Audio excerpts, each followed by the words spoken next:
Oke, kita sekarang sudah masuk di pertengahan 2024. Nah, dalam semester pertama 2024 ini jika ditanya tentang buku apa yang sangat direkomendasikan, saya dengan tegas menjelaskan bahwa Stolen Focus dari Johann Hari ini adalah buku yang layak untuk teman-teman baca dari puluhan buku yang sudah saya baca pada tahun 2024 ini. Adapun premis utamanya adalah mengapa perhatian kita ini mudah teralihkan, dan kemudian di akhir Johann Hari menjelaskan solusi tentang cara mengembalikan fokus dalam hidup kita. Nah, Johann Hari menjelaskan tentang 12 penyebab mengapa perhatian kita ini mudah teralihkan atau para pencuri fokus itu di 12 penyebab ini. Adapun penyebab pertama adalah meningkatnya kecepatan, pengalihan, dan penyaringan. Misalnya, kalau teman-teman baca buku Indistractable yang sudah kami resensi juga, di situ dijelaskan bahwa dunia digital dalam hal ini sosmed, aplikasi, perangkat lunak maupun perangkat kerasnya memang diciptakan untuk membuat kita terdistraksi. Apa itu distraksi? Distraksi adalah hal-hal yang membuat kita menjauh dari tujuan kita. Nah, walaupun misalnya dalam perkuliahan yang kita anggap itu adalah ruang pembelajaran atau situasi belajar, tetapi ketika kita jauh dari tujuan, maka perkuliahan itu disebut sebagai sebuah distraksi. Nah, penyebab kedua dari perhatian kita yang sangat mudah teralihkan adalah lumpuhnya keadaan mengalir kita. Misalnya dalam buku ini Johann Hari mengutip buku dari Mihaly yang sangat populer itu, yaitu Flow. Kita menjadi sangat-sangat tidak mengalir dalam bekerja. Atau misalnya ketika saya mengutip buku lain, misalnya yang ditulis oleh Cal Newport yang berjudul Deep Work, kita sangat-sangat tidak dalam bekerja. Sedikit-sedikit kita pindah, sedikit-sedikit kita pindah, per 15 menit kita pindah. Mengapa? Karena konten-konten pendek yang kita consume setiap hari di sosial media.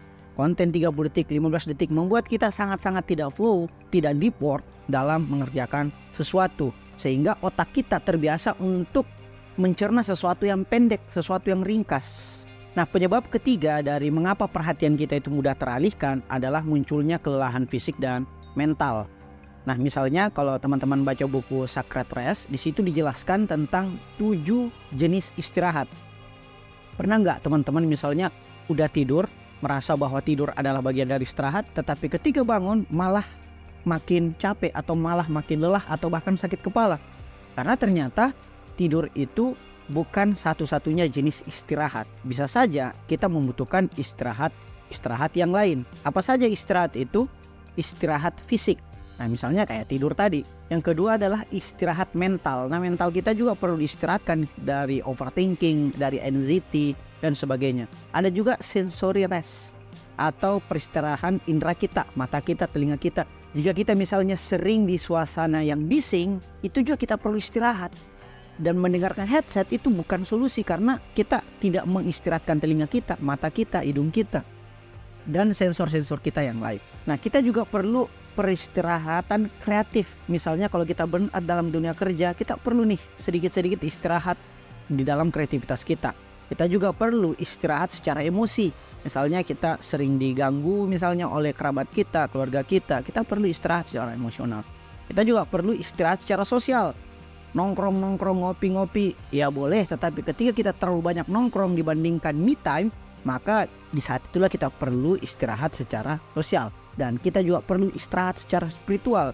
Dalam hal ini kita perlu meditasi, sholat, zikir, mengaji, dan sebagainya. Penyebab keempat dari mudahnya perhatian kita teralihkan adalah tumbangnya membaca yang berkelanjutan. Kapan terakhir kita menghabiskan satu buku di dalam keseharian kita? Sangat-sangat jarang. Makanya campaign di resensi adalah sehari sebuku. Kita konversi durasi layar kita menjadi durasi baca. Misalnya kalau teman-teman baca buku How to Read a Book, Adler menjelaskan tentang saran-saran klasik tentang bagaimana membaca berkelanjutan sehingga kita dapat lebih produktif di dalam dunia literasi kita. Nah, penyebab kelima dari mudahnya perhatian kita teralihkan adalah disrupsi pengembaraan pikiran. Misalnya Nicholas Carr dalam buku The Silo menjelaskan bahwa bagaimana internet mendangkalkan cara berpikir kita. Nah, di situ dijelaskan bagaimana bukti neurologis internet itu perlahan-perlahan itu membuat kita menjadi semakin dangkal dalam berpikir sehingga kita tidak mengembara lagi secara pemikiran.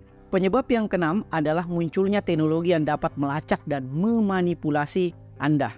Nah, misalnya kalau kita baca buku The Fight for Privacy, situ dijelaskan bagaimana privasi kita atau data-data kita itu dapat dilacak dan dapat dimanipulasi, sehingga membuat kita semakin lelah di dalam perhatian untuk menangani data-data kita tersebut.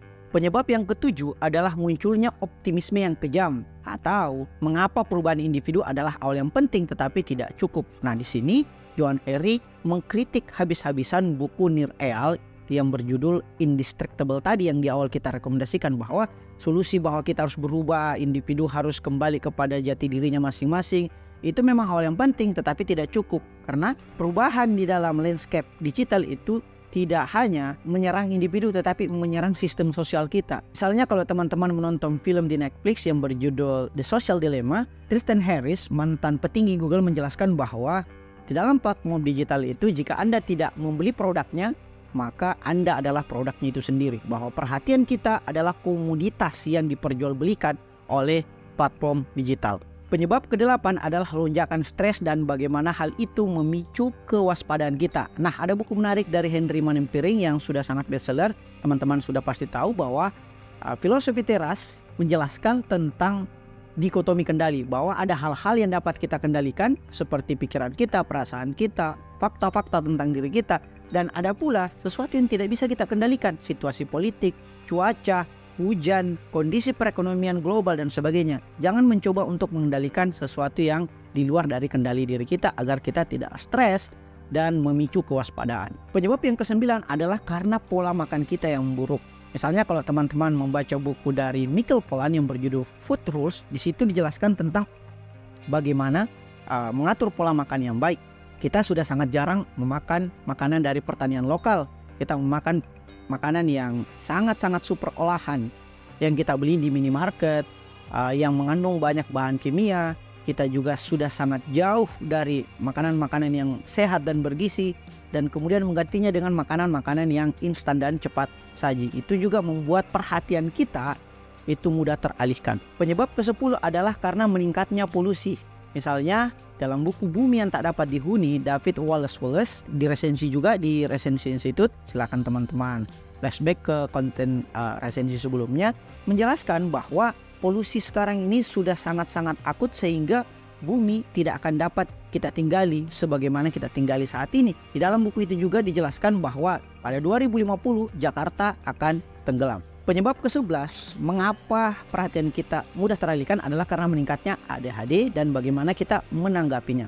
ADHD itu sendiri adalah singkatan dari Attention Deficit Hyperactive Disorder atau defisit perhatian dan gangguan hiperaktif. Ini banyak terjadi bukan hanya kepada anak-anak kita tetapi juga kepada orang besar atau orang-orang yang sudah dewasa, sangat-sangat defisit perhatian dan hiperaktif atau yang biasa kita sebut sebagai tantrum.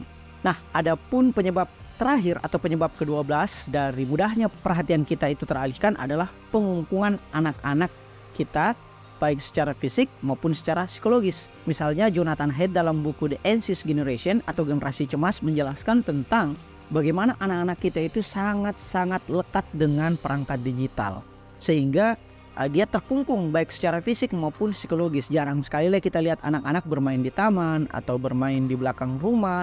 Kenapa? Karena semua serba digital sehingga membuat anak-anak itu seperti pada penyebab ke-11 tadi bukan hanya perhatiannya tercuri tetapi terserang ADHD.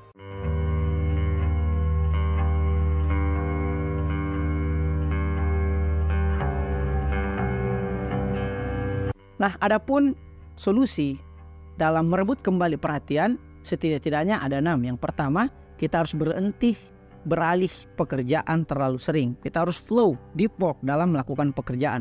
Misalnya kalau lagi membaca, ya minimal selesaikan 1 bab. Misalnya kalau lagi nulis tugas, misalnya selesaikan 1 halaman baru berpindah ke pekerjaan yang lain. Solusi yang kedua adalah temukan tempat yang kondusif untuk fokus. Jangan pergi ke tempat yang bising, misalnya ke kafe yang banyak orang bermain game dan sebagainya. Yang ketiga adalah digital detox atau digital minimalism atau puasa digital. Nah, misalnya di buku Cal Newport menjelaskan tentang bagaimana langkah-langkah dari minimalisme digital. Solusi yang keempat adalah berpikir kritis dan banyak-banyaklah berimajinasi. Ini juga dapat kita lakukan sembari berjalan kaki atau olahraga ringan, misalnya naik sepeda, jogging dan sebagainya.